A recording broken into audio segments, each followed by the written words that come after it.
Están siendo estos días complicados para el Partido Socialista y para Pedro Sánchez, ya que desde la semana pasada están compareciendo ante el Tribunal Supremo una serie de personajes muy conocidos por parte de la opinión pública. Algunos han aparecido en nuestras vidas este mismo año, como el caso de Koldo García Izaguirre, del que apenas la opinión pública había tenido noticia hasta el mes de febrero, o del propio Aldama, Víctor de Aldama. De José Luis Ábalos sí que sabíamos más, porque había sido ministro de Transportes durante un tiempo y de Fomento, y antes de eso había sido secretario y fue secretario de organización del Partido Socialista. Bueno, la semana pasada declaró José Luis Ábalos a petición propia, aunque bueno, al final no le quedaba más remedio que declarar porque ya estaba imputado, y ayer lo hizo Aldama, hoy lo ha hecho Koldo García Izaguirre y mañana lo hará la mujer de Pedro Sánchez, Begoña Gómez. Es decir, que 4 días de auténtico infarto.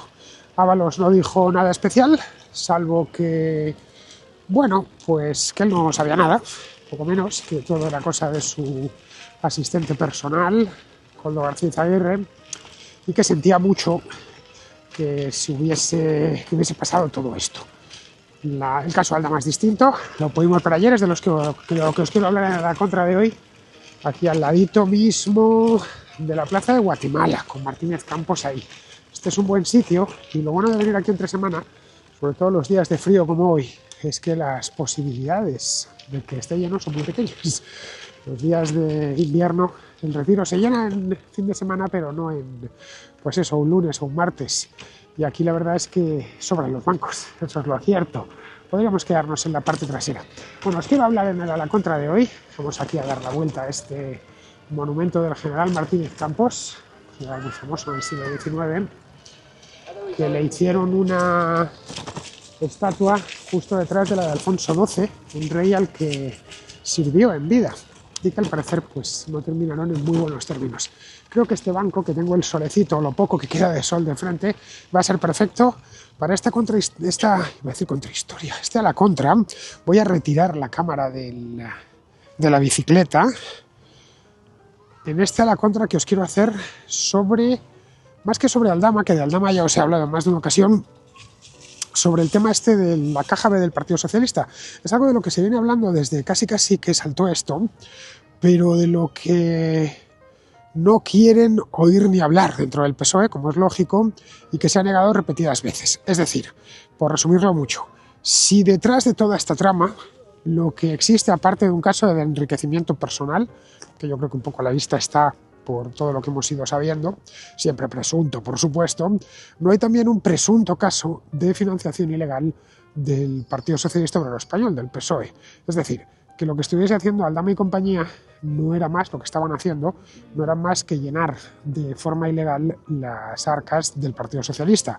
Ojo, es una sospecha, por supuesto no ha quedado probado nada, pero sí hay motivos para pensar que algo de esto puede haber, hay indicios, en una palabra, sobre todo después de que Víctor de Aldama haya dado una serie de detalles, ha sido muy explícito en su declaración al respecto, hasta la cantidad de las comisiones que pagó, no sabemos eso sí cuántas se fueron al Partido Socialista, pero cuántas según él se fueron al Partido Socialista, pero bueno, ya sabéis eso de aquello de cuando el río suena, agua lleva, y en los casos de corrupción es bastante común que el río siempre empiece a sonar por el mismo lado.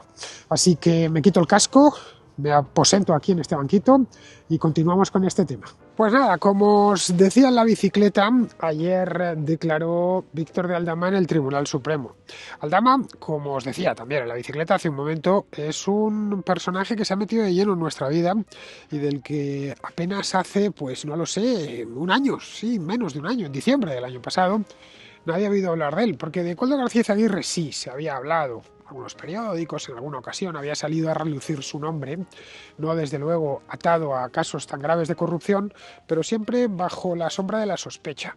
El caso de Víctor de Aldama sí había salido en algún periódico, esto Rubén Arranz lo ha contado en alguna ocasión, tanto en la Contracrónica como en otros lugares, como si ya estaba en el radar de algunos medios, pero poco más se pudo oír. de aquellos descubrimientos, aquellas revelaciones periodísticas exclusivamente que tuvieron lugar en el año 2020. Ya aparecía en torno al caso Elsie, aparecía en torno a la historia de las mascarillas, pero poco más. Tuvo que ser la UCO la que al final pues nos desveló, y luego él mismo, porque está colaborando con la justicia, nos desveló todo lo importante que había sido. Y esa es la razón por la que está hasta el fondo, metido en nuestras vidas, por lo menos de los que seguimos la actualidad política. Bueno, pues este hombre declaró ayer ante el Tribunal Supremo, concretamente ante el magistrado de la Sala Segunda, que se llama Leopoldo Puente, y ante el fiscal anticorrupción, que es Alejandro Luzón. Sí, Alejandro Luzón es de hecho el fiscal jefe de la Fiscalía Anticorrupción. Era una declaración muy esperada, aunque Aldama, desde que declaró en su momento y hizo estallar la bomba a finales de noviembre, volvió al programa de Carlos Herrera en la cadena COPE y, bueno, o sea, su presencia se ha hecho notar. Buena parte de las filtraciones de prensa de los últimos tiempos han venido, o se supone que vienen directamente de él, porque nadie más podía tener toda esa información, y los que podían tenerla pues están negándolo. Así que tuvo que venir de esa parte del caso. Evidentemente, esto lo saben solo los periodistas que les han filtrado eso, otros directamente filtraciones del propio sumario proveniente de la investigación de la Unidad Central Operativa de la UCO, de la Guardia Civil.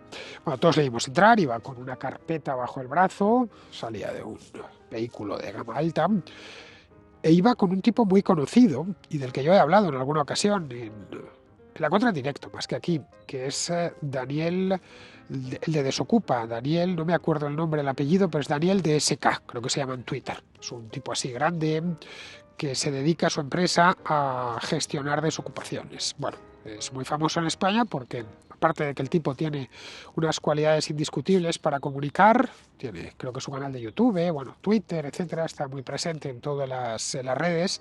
Aparte de eso es que el problema de la ocupación pues está ahí, evidentemente cualquier persona que se dedique a ello va a conseguir renombre en tanto que el problema existe. Por más que algunos digan que no existe, pues sí existe. No es el único problema que tiene España, el de la ocupación, pero sí es un problema. Todos los que se metan adentro a solucionar o a intervenir dentro de ese problema van a ganar renombre y notoriedad, como ha sucedido con Daniel de Seca. Bueno, pues se presentó con este tipo. Todos nos quedamos sorprendidos, algunos dimos hasta una carcajada, yo fui uno de ellos diciendo, ¿cómo? ¿Qué pinta aquí Daniel de SK y Víctor de Aldama? Provienen de dos mundos aparentemente muy distintos. Bueno, pues al parecer, luego ya de esto me informé, Daniel de SK es el escolta, le presta servicios de seguridad a Víctor de Aldama. ¿Por qué? Pues porque Víctor de Aldama, como es normal, con todo lo que ha contado y todo lo que sabe, tiene miedo por su integridad física. Entonces, al parecer, Daniel, el de Desocupa, le hizo un vídeo diciéndole que él se ofrecía a prestarle esos servicios, que le iban a costar un dinero, pero que le garantizaban que ni a él ni a su familia les iba a pasar nada. Así que al parecer es su escolta y esa es la razón por la que estaba allí. No en calidad de asesor ni porque tuviera nada que ver con él antes. No es que Daniel de SK hubiera hecho negocios previamente o que esté involucrado en esta causa, ni mucho menos. Es que es su escolta. Bien, pues entró sin hacer declaraciones. Las declaraciones que ya las había hecho a periodistas anteriormente, esta vez, caso de Herrera, esta vez las dejó todas para el juzgado y entró con cara muy circunspecta, tipo serio, muy serio, claro, no es para menos, con la que tiene encima. La declaración además iba a ser muy larga, resultó al final de unas 3 horas. Imaginaos, 3 horas. Aquí yo paso delante de vosotros hablando media hora aproximadamente, quizá un poco más, dependiendo de los a la contra, y ya me termino un poco agotado. Pues imaginaos 3 horas hablando delante de un juez que te está preguntando. Este hombre, a ver, está ya acostumbrado a este tipo de declaraciones porque ya ha hecho otras. Recordemos que en octubre le detuvieron, le metieron en la cárcel. Vamos, que no le ha pillado de nuevas, no es la primera vez que declara ante un juzgado, ni muchísimo menos. Y entiendo yo que esto se lo habría preparado muy bien con su abogado. Bueno, la cosa es que estuvo 3 horas cantando, entiendo que la traviata, como se dice habitualmente, y algo de lo que ha cantado, de lo que ha dicho, se ha filtrado. Sabemos, por ejemplo, que volvió a señalar a José Luis Ábalos como responsable de toda la historia esta. Vino a decir que a pesar de que Ábalos dijo lo contrario el viernes, pues él estaba detrás de todo esto, y a Koldo García Izaguirre, como hombre de contacto, como el hombre que servía para todo y que era la mano derecha de Ábalos en todo momento y en toda circunstancia, y que Ábalos no daba un paso sin antes no haber pasado por Koldo. Que todas las historias de Ábalos circulaban previa y necesariamente por Koldo García Izaguirre. Pero no solo incriminó a Ábalos y a Koldo García Izaguirre, ambos que, como bien sabemos, están imputados por corrupción. Esta vez fue algo más preciso de lo que había sido hasta el momento presente. Esbozó, y esto creo que es lo más interesante de esta declaración, y lo que abre la persiana a una nueva historia, a un nuevo caso que todavía no se ha sustanciado como caso independiente, pero podría ser que en el futuro se sustanciase como tal, y es lo que dibujó, o esbozó, mejor dicho, tampoco fue, esto supongo yo que si tuviese yo acceso, tuviésemos acceso a la declaración completa, será por lo que nos ha trascendido a través de la prensa, es un simple esbozo, un sistema de comisiones, de cobro de comisiones, ilegales, naturalmente. Las comisiones, en principio, no tienen nada de malo. Es decir, comisión no significa que sea nada malo. Los agentes comerciales viven de las comisiones y es algo perfectamente honrado y, además de honrado, recomendable. Es decir, si yo vendo algo, es normal que me den una comisión por ello. No tiene nada de malo cobrar comisiones, porque ahora parece que hay algunas palabras que han quedado, desde hace años ya, han quedado malditas. No puedes decir comisión. Sí, la comisión es buena y además es necesaria para muchísimos trabajos llevarse una comisión. Una comisión por un servicio, por lo que sea, una comisión. No tiene en principio nada de malo. Responde a algo que has prestado. Luego están las comisiones ilegales, que esas sí tienen algo de malo porque son ilegales. Vamos, el caso de estas comisiones de las que acusa Víctor de Aldama, a Koldo García Izaguirre y a José Luis Ábalos eran: te doy dinero a cambio de una serie de favores. Nada más. Es decir, puros sobornos, podríamos decir, que serían algo así. Así que el sistema este que esbozó Aldama en la intervención suya, en la comparecencia suya, en esta declaración, fue que él participó de un sistema de cobro de comisiones ilegales a cambio de adjudicaciones en obra pública. Y aquí aparece un tercer actor, porque estas comisiones no solo iban a parar a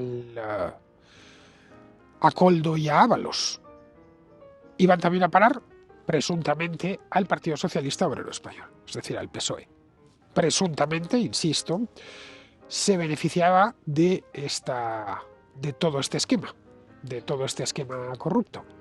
Es decir, que uno entregaba dinero y ese dinero iba a parar a una serie de bolsillos, a una serie de cajas. Una de esas cajas era la caja del Partido Socialista.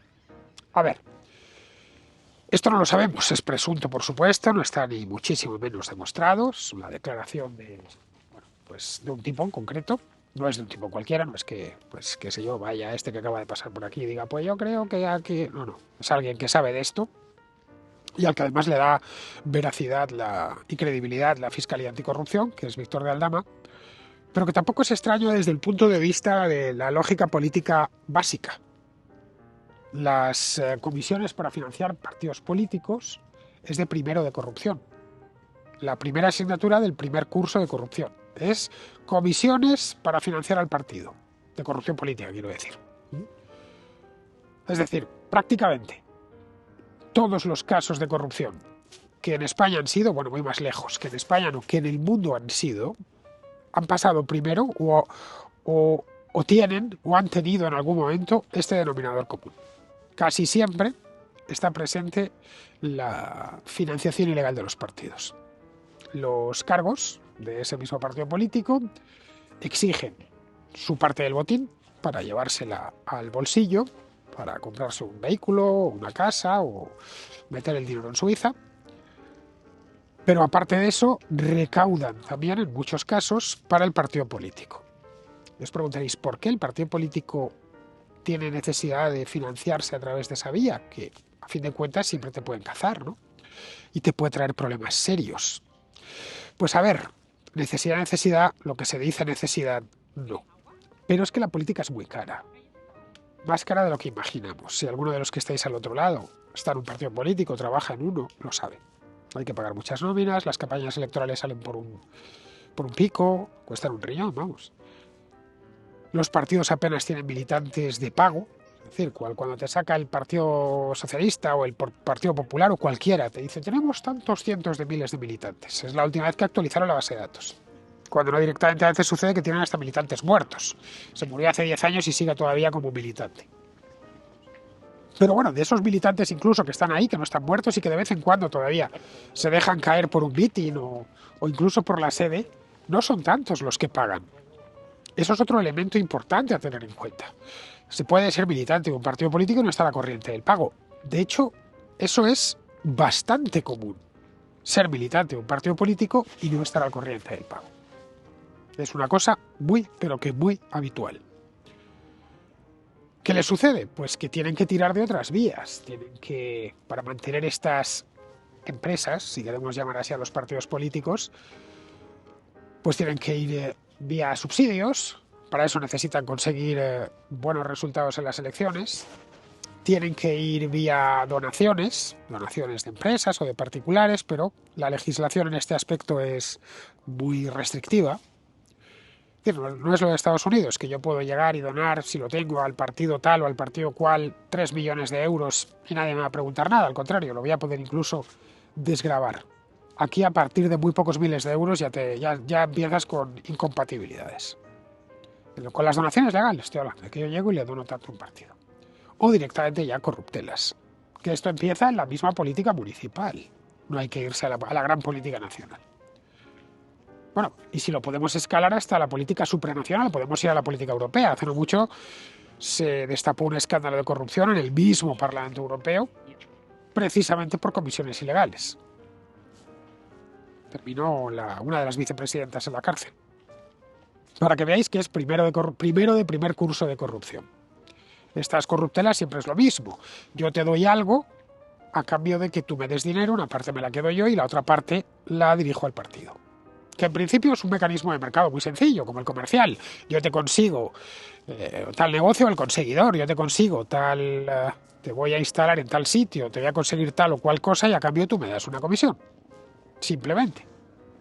Bueno, lo mismo, el proceso es el mismo, con la diferencia de que se hace desde el poder.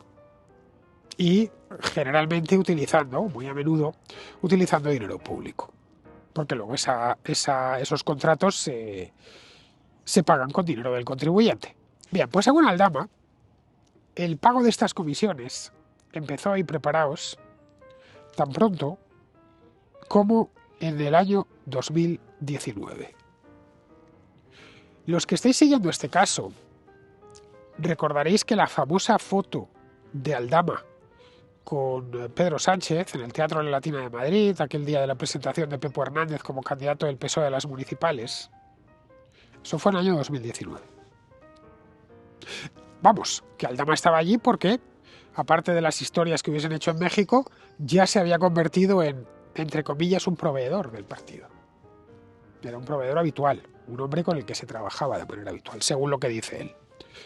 También en el año 2019, vamos a echarnos hacia atrás, han pasado 5 años de aquello, va a hacer 6. Esto es un año después, quizá unos meses después de que llegasen al poder. No sé exactamente cuándo empezó la historia, porque no he conseguido averiguarlo, Aldama lo sabrá. Quizá está en la declaración, pero yo no lo he visto. Pero pongamos por caso que fuese en enero o febrero. Es que llevaban, ¿cuántos? 7 meses, 8 meses en el poder. Vamos, que empezaron prontísimo. Que no es que empezase esto, no sé, ahora. Llevan ya 6, 7 años en el poder y bueno, están desgastados y sienten cierta impunidad y piensan que, bueno, pues que ya da igual, 4 que 40 y no nos van a pillar y además vamos escasos. No. En el año 2019, lo que desconozco es el mes, pero da igual, unos meses más tarde. Esto es importante porque en mayo de 2018, finales de mayo, es cuando se produjo la moción de censura. Pedro Sánchez llega al poder no por unas elecciones, llega al poder por una moción de censura que le hace al anterior gobierno. Pedro Sánchez, en aquel entonces el PSOE tenía 90 escaños y el Partido Popular tenía 137.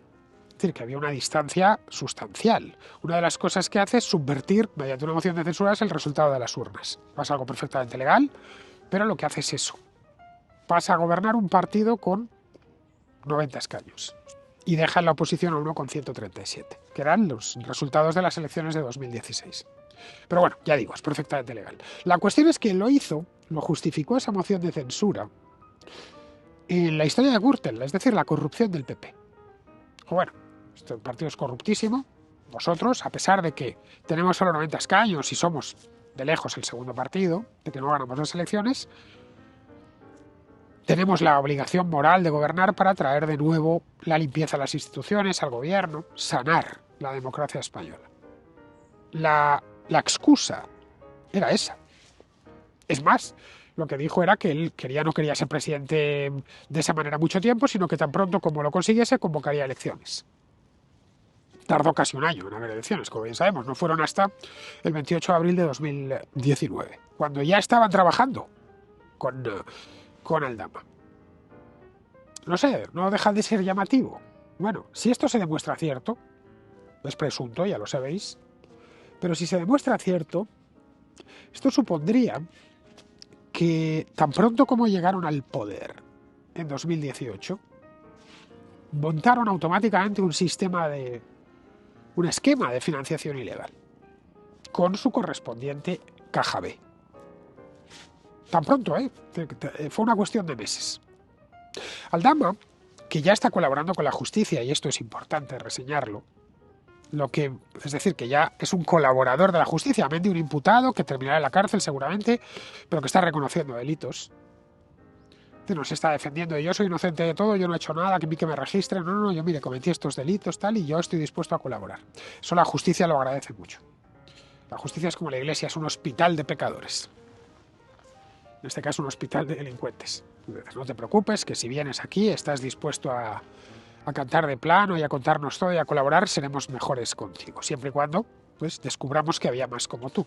Bueno, pues lo que contó ayer era que el importe de estas comisiones por adjudicación de obra pública, el ministerio en el que estaba Ábalos en aquel momento era Fomento, luego le cambiaron el nombre a Transportes, pero Fomento de la Obra Pública, es un nombre que viene ya del siglo XIX y que está pensado para eso. Durante los años de Felipe González pasó a llamarse Fomento, pasó a llamarse Ministerio de Obras Públicas. Primero MOPU y luego MOPT, Ministerio de Obras Públicas y Transportes. Antes Ministerio de Obras Públicas y Urbanismo. Yo recuerdo de niño que ponía en las carreteras lo de MOPU, que no sabía lo que era, luego ya me enteré. Bueno, pues el Ministerio de Ábalos era el que concedía la obra pública. En total, según él, asciende a 4 millones de euros. Lo que él dio en comisiones.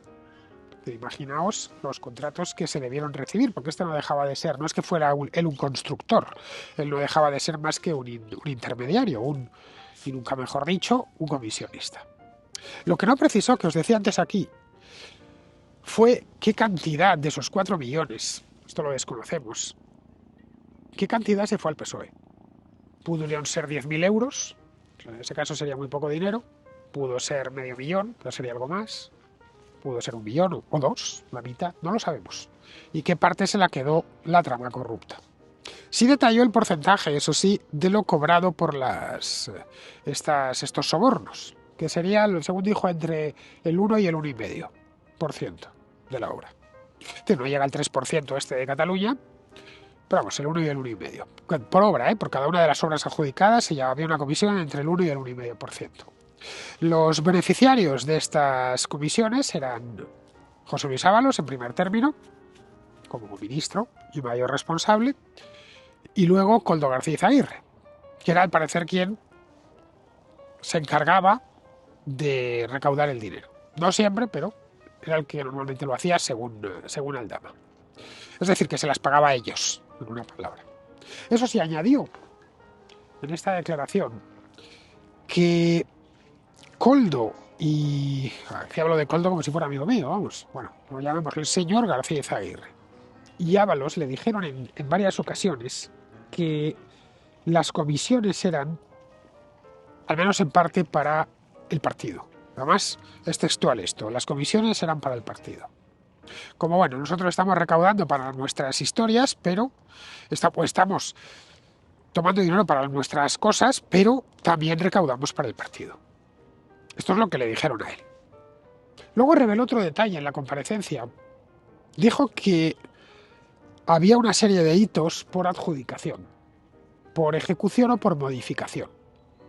Esto es más o menos textual. Es decir, que cada vez que Koldo García le daba dinero a Ábalos, le informaba de las entregas. Y que en ocasiones, incluso, según dijo, estos pagos se hacían en su presencia. Esto de nuevo es ciñéndonos a lo que se ha filtrado de esta declaración. El grueso de todas estas mordidas eran adjudicaciones por obra y luego aparte, otra distinta son las comisiones que se llevaron por las mascarillas ya en tiempos de la pandemia. Pero esto habría que esperar al año 2020 y 2021. Cuando, sobre todo 2020, cuando el Ministerio de Ábalos, ya conocido como Ministerio de Transportes, ya le habían cambiado el nombre, digamos que concentró la compra de material sanitario.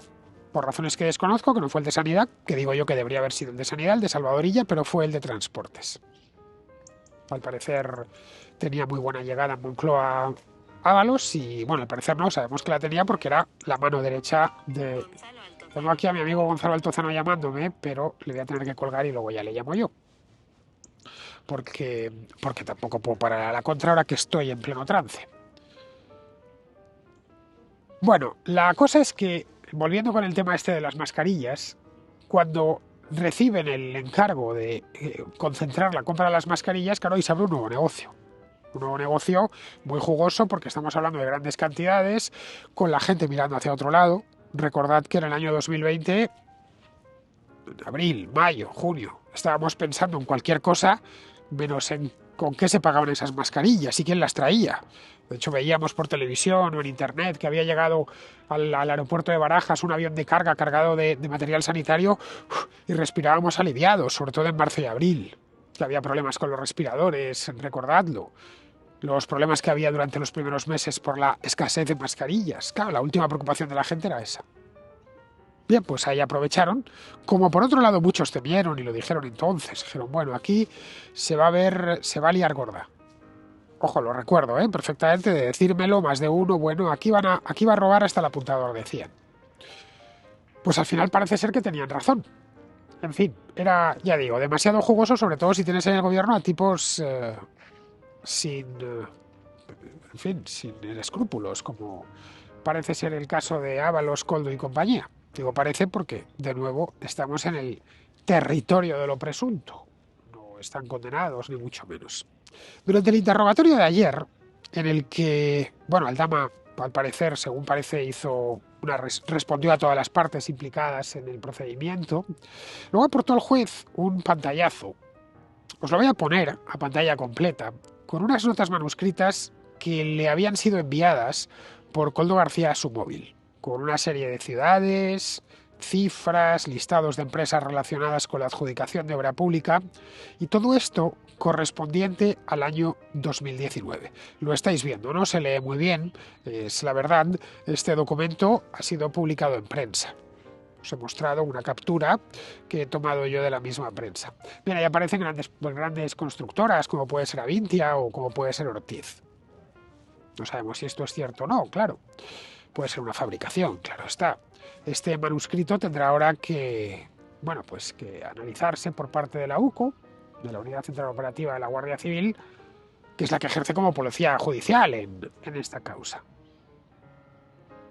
¿Para qué tendrán que analizarlo? Bueno, pues para saber si efectivamente eso es, no sé, pues es la caligrafía de Koldo, no vaya a ser que el otro lo haya escrito.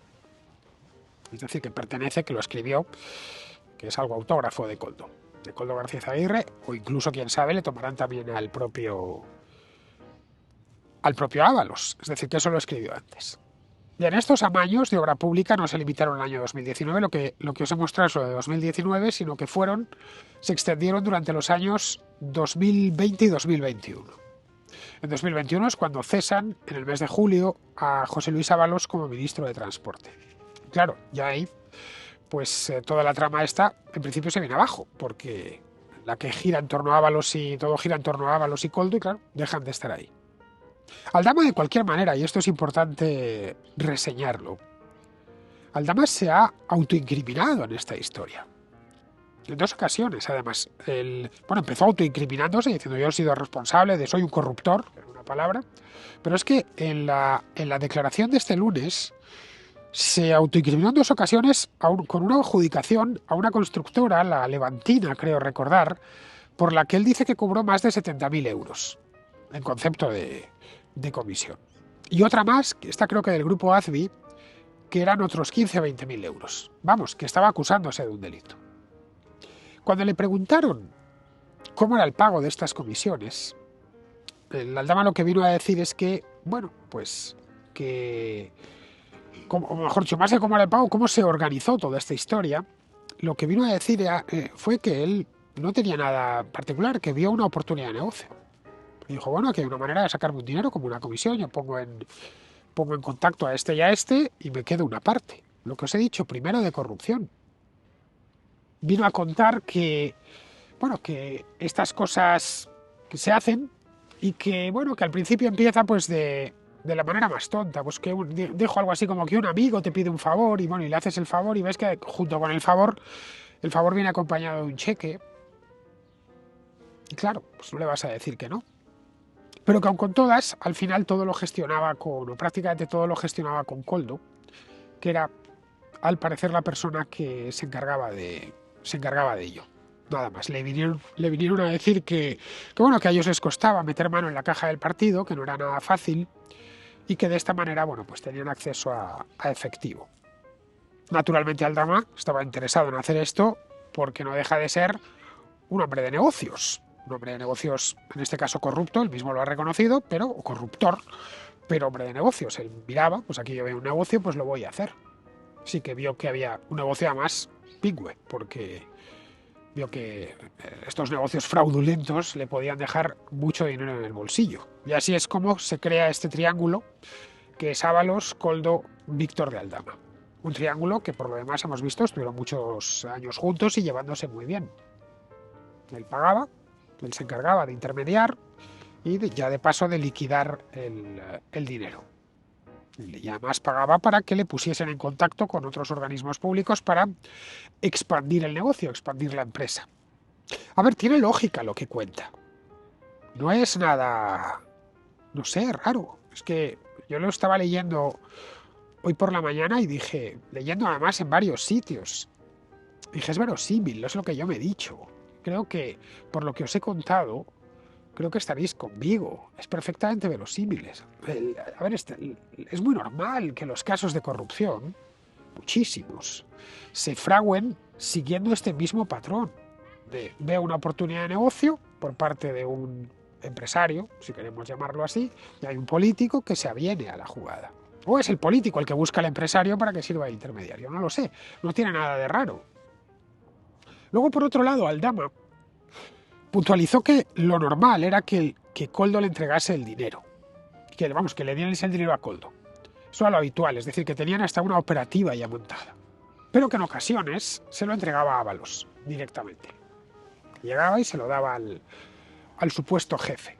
En concreto dijo que le había entregado a Ábalos en persona 170.000 euros. Ojo, ahí es nada, ¿eh? A través de 3 entregas en un piso, en un apartamento en el barrio del Viso, que es un barrio muy fino, muy elegante, que hay al norte del barrio de Salamanca, en Madrid. Vamos, un lugar en el que solo puedes vivir si tienes mucho dinero. Esto fue, según Aldama, en 4 o 5 ocasiones, que él pagó directamente. El resto, pues se lo había dado a Koldo. Confirmó también otra de sus acusaciones, que le había dado al secretario de organización del PSOE, a Santos Cerdán, le había dado 15.000 euros. El otro ha dicho que eso es mentira y que le ha denunciado y tal. Bueno, ya veremos si puede demostrarlo. E insistió en que fue precisamente Santos Cerdán quien se ocupaba de lo que denominaban el cupo vasco. No tiene nada que ver, evidentemente, con el otro cupo, el del concierto. Dijo que la empresa beneficiaria de esto era Acciona. Que ya la conocéis, ¿no? Estos son todo lo que contó ayer y que entiendo que tendrá que cubrir con pruebas. Luego a la declaración de Aldama se ha añadido otro hecho reseñable. Ayer sucedieron 2 cosas. La declaración de Aldama y poco antes la detención de Carmen Pano, que es la empresaria esta que supuestamente llevó 90.000 euros a la sede del PSOE, por orden de Aldama. El arresto lo realizó la UCO, de nuevo, por orden de otro juez, del juez Santiago Pedraz, que es el que investiga la trama de los hidrocarburos, no la del caso de Ábalos. No sé, a partir de aquí hemos de ser prudentes, ya os digo, por eso he insistido tanto en lo de supuesto y lo de no lo sabemos, pero la cosa está ahí. Y cuando digo prudentes, es prudentes, es decir, no dar nada por seguro, aunque a la vez poner la sospecha donde amerita que pongamos la sospecha. Aldama podría estar mintiendo, esa es la realidad, perfectamente. Pero podría estar mintiendo. Aldama puede mentir como puede decir la verdad, como todos podemos mentir o decir la verdad. El gobierno y sus terminales mediáticos están asegurando, jurando y perjurando que miente, que es falso todo lo que dice, pero todo lo que dice de manera selectiva. De lo que dice relativo a otros, pero a Santos Cerdán o incluso a Ábalos, pero no que miente con respecto a Koldo. Está diciendo que la culpa de todo, que esto lo había organizado Koldo García Izaguirre. Es básicamente, si nos quedamos solo con la esencia, lo que está diciendo la prensa afín a Moncloa. Nosotros somos independientes y tenemos que mirarlo todo, debemos mirarlo todo con frialdad y marcando cierta distancia. La realidad, como os decía antes, es que tanto el juez como la Fiscalía Anticorrupción otorgan credibilidad, otorgan verosimilitud a lo que está contando Aldama, a lo principal, por lo menos, de sus declaraciones. ¿Por qué? Pues a ver, yo creo que porque Aldama ha decidido colaborar con la justicia, que puede parecer una tontería, pero es importante. Se está autoinculpando de varios delitos. Y eso cuenta bastante, más de lo que pensamos. Caray, por eso está en la calle y no está en prisión. Si no se hubiese mostrado tan dispuesto a colaborar, o dispuesto directamente a colaborar, no estaría en la calle ahora mismo. Estaría en la prisión de Soto del Real, que es donde creo que le sacaron. Sánchez, entre tanto, pues, a ver, persevera en lo que viene diciendo desde hace meses, ¿no? En que ataques al Poder Judicial, ya sabéis, el lawfare y que nos quieren mal los jueces que trabajan para el PP, ataques a la prensa que les critique, que si los bulos, la pseudoprensa, los pseudomedios, bla, bla, bla. Nada que nos sorprenda ya a estas alturas. Estamos en el mes de diciembre, a final de año. Pero bueno, yo creo, pues mi opinión, que esto va a ir a más conforme este caso avance. Vamos, que podríamos descubrir que tenemos no solo este caso, sino otro caso más, que es el caso de financiación ilegal del PSOE. Está ahí, pero ya se ha esbozado. Pensad que este caso empezó con una detención en el mes de febrero y si no teníamos ni idea que iba a escalar tanto y que iba a llegar pues hasta donde ha llegado en el mes de diciembre. Así que, ¿cómo estaremos dentro de otros 6 meses, o de 7 o de 8, o de diciembre del año que viene? No tenemos ni idea. Pero si va a esta velocidad, en fin, va a estar todo el mundo al final, de una manera u otra, involucrado en esta historia. En fin, queridos, con esto ya terminamos. Ya está cayendo el sol, ya ha caído el sol, de hecho. Terminamos a la contra, el retireño. La verdad es que el invierno tiene casi todo cosas malas, esa es la verdad, pero tiene una cosa buena y es que se queda una lucecita muy bonita y muy agradable. Eso sí, dura poco tiempo. Bueno, cuidaros mucho y nos vemos en el próximo A la Contra.